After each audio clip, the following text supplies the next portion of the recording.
Hello friends, मैं हूं मिथिलेश कुमार और आपका स्वागत करता हूं एक नए वीडियो में जो कि डी फार्मा एंट्रेंस एग्जाम 2023 के लिए एक काफ़ी इंपॉर्टेंट टॉपिक होता है। प्रोकैरियोटिक सेल और यूकैरियोटिक सेल में डिफरेंस समझना है आपको, और इस टॉपिक से भी आपके एग्जाम में कई बार क्वेश्चन पूछे जा चुके हैं। तो एक्सपेक्टेशन है कि इस साल भी आपके एग्जाम में बायोलॉजी के एक क्वेश्चन इस टॉपिक से हो कि प्रोकैरियोटिक और यूकैरियोटिक सेल में डिफरेंसेस है। इससे आपको प्रोकैरियोटिक सेल क्या है वो बताऊंगा, यूकैरियोटिक सेल क्या है वो बताऊंगा, और दोनों में सिमिलरिटी क्या है वो बताऊंगा, प्लस दोनों में डिफरेंसेस क्या है वो बताऊंगा। ठीक है, चलिए वीडियो में आप लास्ट तक बने रहिए। और आप डी फार्मा एंट्रेंस एग्जाम 2023 को रियली में क्रैक करना चाहते हैं तो किस तरीके से क्रैक कर पाएंगे वो भी बताने वाला हूं। ठीक है, चलिए आज के इस टॉपिक को हम लोग स्टार्ट करते हैं। सबसे पहले मैं एक डायग्राम की मदद से आपको बताना चाहूंगा कि प्रोकैरियोट और यूकैरियोट में अंतर क्या है। नाम में ही पता चल जाता है। देखिए, प्रो लगा हुआ है, नाम में क्या लगा हुआ है, प्रो। प्रो वर्ड का मतलब होता है प्रिमिटिव। क्या? प्रिमिटिव। ध्यान से सुनिएगा, प्रिमिटिव। और कैरियन वर्ड का मतलब क्या होता है, न्यूक्लियस। क्या होता है? न्यूक्लियस, मतलब प्रिमिटिव न्यूक्लियस। सबसे पहली बात है, प्रोकैरियोटिक कोशिका काफी सरल, मतलब बहुत सिंपल कोशिका होती है। इसमें कोई खास यूकैरियोटिक जैसा कॉम्प्लेक्स ऑर्गेनाइजेशन नहीं होता है। सबसे पहली बात नाम से पता चल रहा है, प्रिमिटिव कैरियन। प्रिमिटिव मतलब क्या हुआ? प्रिमिटिव मतलब क्या हुआ? एकदम से मतलब उतना विकसित नहीं होता है। न्यूक्लियस इसमें बहुत विकसित नहीं होता है, मतलब एक तरीके से कह सकते हैं कि इसमें न्यूक्लियस एब्सेंट होता है। क्या होता है? न्यूक्लियस एब्सेंट होता है। ठीक है, यूकैरियोटिक में नाम में लगा हुआ है यू। यू मतलब ट्रू, मतलब बहुत अच्छा। कैरियन मतलब न्यूक्लियस, मतलब बहुत अच्छा डेवलप्ड न्यूक्लियस प्रेजेंट होता है किसमें? यूकैरियोटिक कोशिका में। ठीक है, ये चीजें आप देख लिए। जैसे कि आपको देखने में लग रहा होगा कि एक तरफ ये क्या है हमारा प्रोकैरियोटिक कोशिका, ये हमारा क्या है? प्रोकैरियोटिक कोशिका है। और इस प्रोकैरियोटिक कोशिका में जो न्यूक्लियस नहीं है, न्यूक्लियोइड बोल दिया। क्यों? क्योंकि एक्चुअली में जो न्यूक्लियस है वो वेल डेवलप्ड नहीं होता है, मेम्ब्रेन बाउंड नहीं होता है। जेनेटिक मटेरियल ऐसे ही नग्न प्रेजेंट होते हैं, डीएनए वगैरह ऐसे ही प्रेजेंट होते हैं, तो इस कारण से ये न्यूक्लियस नहीं होता है। प्रोकैरियोट में न्यूक्लियस नहीं पाया जाता है। ठीक है, लेकिन जो यूकैरियोटिक सेल है उसमें देखिए जो न्यूक्लियस है वो एकदम वेल डेवलप्ड प्रेजेंट होता है। ठीक है, उसके अंदर न्यूक्लियोलस भी प्रेजेंट होता है, और ये क्या है, अंदर में न्यूक्लियस भी प्रेजेंट होता है। ठीक है, प्लस जो प्रोकैरियोटिक कोशिका होती है उसमें कोई भी मेम्ब्रेन बाउंड सेल ऑर्गेनेल नहीं प्रेजेंट होते हैं, मतलब ऐसा कोई सेल ऑर्गेनेल जो कि झिल्ली से घिरा हुआ हो। ठीक है, बिना झिल्ली से घिरा हुआ ही प्रेजेंट होता है। जैसे कि क्या? राइबोसोम। राइबोसोम दोनों में प्रेजेंट होता है, क्योंकि राइबोसोम क्या ऐसा ऑर्गेनेल है जो कि कोई भी झिल्ली से घिरा हुआ नहीं होता है। ठीक है, लेकिन हाँ, राइबोसोम का तरीका अलग है, प्रकार अलग है। जो प्रोकैरियोटिक में पाया जाता है वो 70S टाइप का प्रेजेंट होता है, और जो यूकैरियोटिक में पाया जाता है वो 80S प्रकार का होता है। किस प्रकार का? 80S प्रकार का होता है। क्लियर?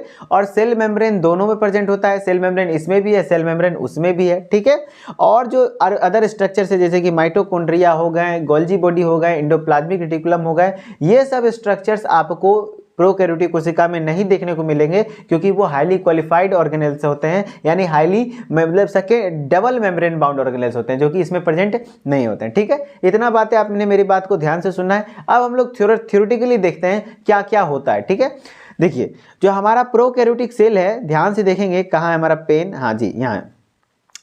प्रोकैरियोटिक कोशिका किससे बना हुआ है? प्रो यानी प्रिमिटिव, यानी प्रिमिटिव, कैरियन यानी न्यूक्लियस, मतलब प्रिमिटिव न्यूक्लियस है। ठीक है, नाम में पता चल गया। यूकैरियोटिक कोशिका मतलब यू यानी वेल, बहुत अच्छा, और कैरियन मतलब न्यूक्लियस, बहुत अच्छा न्यूक्लियस प्रेजेंट होता है। उदाहरण आप देख लीजिए, उदाहरण आपको तो ध्यान रखना ही है। जीवाणु, विषाणु, नील हरी शैवाल, जिसको हम लोग साइनोबैक्टीरिया भी कहते हैं, साइनोबैक्टीरिया। प्रोकैरियोटिक कोशिका का एग्जांपल आपको क्या रखना है? जितने भी जीवाणु हैं, जितने भी बैक्टीरिया होते हैं, लिख के रख लीजिए, जितने भी बैक्टीरिया या फिर वायरस होते हैं वो सब क्या होते हैं? प्रोकैरियोटिक सेल होते हैं। प्लस नील हरित शैवाल, एक्चुअली में ये शैवाल है नहीं, शैवाल नाम है बस, लेकिन है एक प्रकार का बैक्टीरिया जिसको कि साइनोबैक्टीरिया नाम देते हैं। तो साइनोबैक्टीरिया भी क्या है? एक प्रकार का प्रोकैरियोटिक कोशिका है। और उदाहरण में अगर जी यूकैरियोटिक कोशिका की बात करें तो पौधा और जंतु, प्लांट सेल, एनिमल सेल, ये सब क्या है? यूकैरियोटिक कोशिका है। अब हम लोग बात करते हैं डिटेल में कि प्रोकैरियोटिक कोशिका और यूकैरियोटिक कोशिका में डिफरेंस क्या है। तो प्रकृति में क्या होता है? सरल तथा आदि होती है। प्रकृति में क्या होती है? बहुत सिंपल होती है प्रोकैरियोटिक कोशिका। लेकिन ये क्या होते हैं? सुविकसित तथा प्रकृति में जटिल होते हैं, मतलब वेल डेवलप होते हैं, और काफी कॉम्प्लेक्स स्ट्रक्चर होता है किसका? यूकैरियोटिक सेल का। ठीक है, फिर हम लोग प्रोकैरियोटिक सेल की बात करें तो इसमें केंद्रक कला तथा केंद्रिका उपस्थित नहीं होती है। मतलब जो हमने बताया था कि केंद्रक तो उपस्थित है, लेकिन केंद्रक कला, केंद्रक कला कहने का मतलब हुआ न्यूक्लियर मेम्ब्रेन नहीं होता है, मेम्ब्रेन बाउंड ऑर्गेनेल होता ही नहीं है। तो न्यूक्लियस एक्चुअली में न्यूक्लियोइड के फॉर्म में प्रेजेंट होता है। किसके फॉर्म में? न्यूक्लियोइड के फॉर्म में, मतलब इसमें कोई भी न्यूक्लियर मेम्ब्रेन नहीं होता है। और अंदर में जो न्यूक्लियोलस प्रेजेंट है उसको हम लोग केंद्रिका कहते हैं, जैसे कि आपको दिख रहा होगा यूकेरियोटिक कोशिका में, इसको न्यूक्लियोलस कहते हैं। तो ये भी प्रेजेंट नहीं होता है प्रोकैरियोटिक कोशिका में। तो वही बातें बोल रही है यहाँ पे, इसमें केंद्रक कला तथा केंद्रिका उपस्थित नहीं होती है, लेकिन इसमें केंद्रक कला तथा केंद्रिका उपस्थित होती है। समझे? चलिए अब हम लोग बात करते हैं डीएनए नग्न होता है किसमें? डीएनए नग्न होता है किसमें? प्रोकैरियोटिक कोशिका में। क्यों? क्योंकि हमने क्या बोला, इसमें जेनेटिक मटेरियल जो होता है ना, वो क्या होता है? डायरेक्टली ओपनली होता है, न्यूक्लियस के अंदर नहीं होता है। ये वही चीजें घूम जाती है जिसको कि हम लोग न्यूक्लियोइड कहते हैं। तो इसमें डीएनए नग्न पाया जाता है, जिसमें अगर नग्न है मतलब हिस्टोन उसमें नहीं होगा, हिस्टोन प्रोटीन नहीं होगा। जबकि केंद्रीय डीएनए हिस्टोन प्रोटीन से साथ उपस्थित होती है किसमें? यूकैरियोटिक कोशिका में। जैसे ये कोशिका है, अगर हम लोग बात करें, ये यदि कोशिका है, कोशिका के अंदर न्यूक्लियस है, न्यूक्लियस के अंदर क्रोमोसोम फॉर्म में क्या प्रेजेंट होता है? डीएनए प्रेजेंट होता है किसमें? यूकैरियोटिक कोशिका में। लेकिन प्रोकैरियोटिक कोशिका में ऐसा कुछ नहीं होता है, डीएनए नेकेड होता है यानी नग्न होता है। ठीक है, और बात करते हैं कि जो माइटोकॉन्ड्रिया है, माइटोकॉन्ड्रिया, गोल्जी कॉम्प्लेक्स, तारक काय, सेंट्रोजोम, अंतःप्राद्रव्य जलिका, ये सब अनुपस्थित होती है। हमने पहले ही बता दिया कि ये सब क्या है? डबल मेम्ब्रेन बाउंड ऑर्गेनेल है, जो कि इसमें प्रेजेंट नहीं होगा, प्रोकैरियोटिक सेल में नहीं होगा।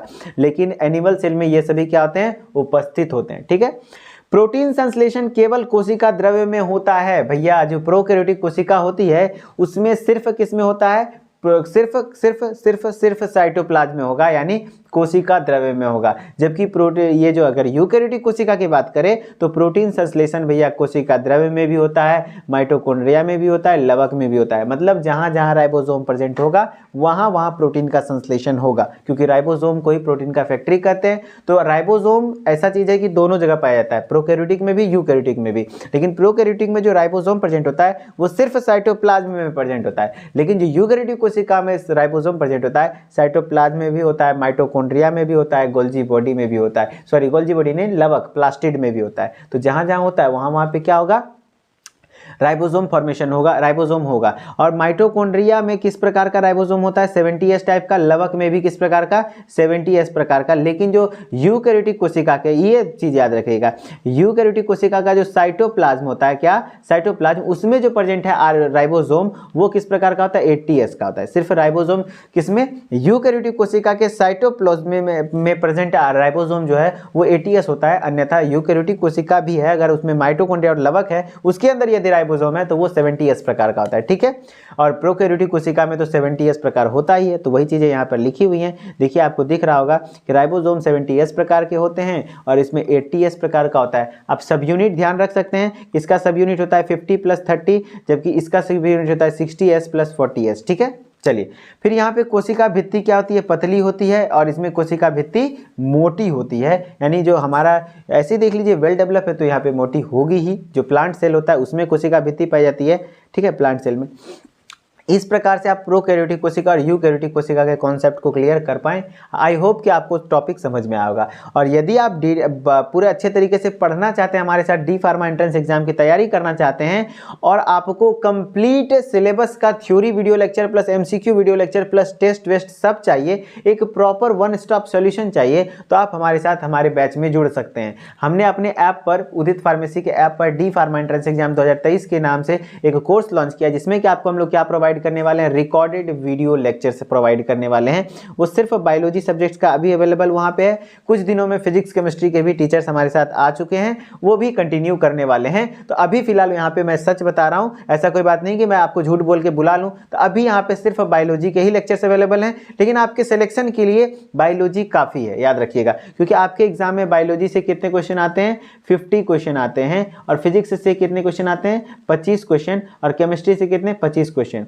यदि आप 50 में से सही से मेरे से पढ़ लेते हो थ्योरेटिकली जिस बैच में, और यदि आप मेहनत कर लेते हो, तो आपका 40 से 45 क्वेश्चन कोई नहीं काटेगा।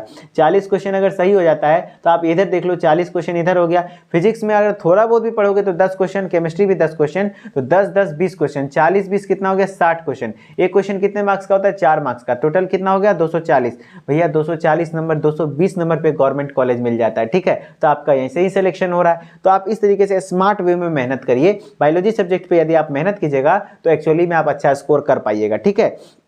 और यहाँ पे हम लोग बायोलॉजी का रिकॉर्डेड वीडियो लेक्चर्स अभी कंटिन्यू चल रहे हैं। यहाँ पे आपको साइटोलॉजी कंप्लीट पढ़ा दिया गया है, उसमें डेमो लेक्चर भी अवेलेबल है। डाइजेस्टिव सिस्टम अभी फिलहाल चल रहा है, वो भी खत्म होने वाला है, ठीक है। ई बुक PDF नोट्स आपको चारों सब्जेक्ट्स के मिल जाएंगे, फिजिक्स, केमिस्ट्री, बायोलॉजी, मैथ।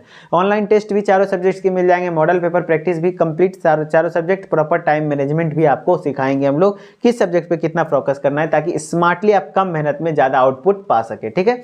यदि आप कोर्स में ज्वाइन करना चाहते हैं तो आपको क्या क्या करना होगा। सबसे पहले आपको उदित प्ले स्टोर पे जाइए, उदित फार्मेसी नाम से ऐप है, उसको इंस्टॉल कीजिए, ठीक है। इंस्टॉल करने के बाद अपना मोबाइल नंबर डालिए, OTP डालिए, फिर नाम डालिए, ईमेल ID डाल के लॉगिन कर लीजिए।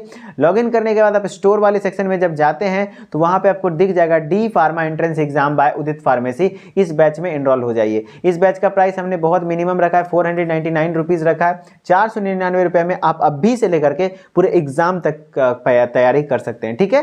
चलिए, आशा करता हूं कि आपको चीज़ें टॉपिक समझ में आई होंगी। और यदि आप हमारे साथ एक्चुअली में पढ़ना चाहते हैं तो आपको 3 काम मात्र करना है। पहला क्या करना है, उदित एकेडमी नाम से यूट्यूब चैनल है, उदित एकेडमी जाके सर्च कीजिए। और उदित एकेडमी नाम से यूट्यूब चैनल है जिसपे कि हम लोग डी फार्मा एंट्रेंस एग्जाम से रिलेटेड हर तरीके के content, free of cost content provide करते हैं। न्यूज़ नोटिफिकेशन हर चीज़ वहीं पर प्रोवाइड होती है। तो उदित एकेडमी को सब्सक्राइब कर लीजिए। प्लस उदित एकेडमी नाम से टेलीग्राम चैनल है, यूट्यूब फिर टेलीग्राम, दोनों को सब्सक्राइब कीजिए। टेलीग्राम पे जाइए, उदित एकेडमी सर्च कीजिए, इसको भी ज्वाइन कर लीजिए। क्लासेस के नोटिफिकेशन वहीं पर जाते हैं, PDF नोट्स वहीं पर जाते हैं, ठीक है, फ्री ऑफ कॉस्ट। और आपका बात करेंगे, यदि आप पढ़ना चाहते हैं हमारे साथ जुड़कर, सिलेक्शन चाहते हैं, तो आप इस कोर्स में जुड़ सकते हैं, ठीक है। चलिए, आशा करता हूँ आपको चीज़ें समझ में आई होगी। तब तक के लिए बाय बाय, धन्यवाद, और मिलते हैं किसी नेक्स्ट लेक्चर में। Okay, bye bye.